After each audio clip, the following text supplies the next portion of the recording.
Hi everyone, this is Morgan. I'm the Associate Trainer for Microsoft Office training programs, and I'll be involved in the National Training Week conducting a webinar in Power Query and Power BI, creating automated reports and also interactive reports.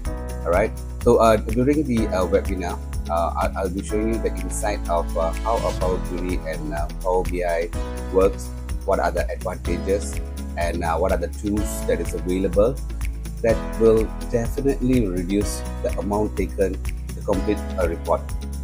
Okay, so the reports that is taking hours to be created, and now you can actually complete it within a few seconds or even a few minutes depending on the data source. Okay, so be prepared. Do join me during the National Training Week. I'll be giving you a very deep insight how to utilize this. It's already available for you. Okay, then why not? Why don't we use it? Okay, so I'll see you there.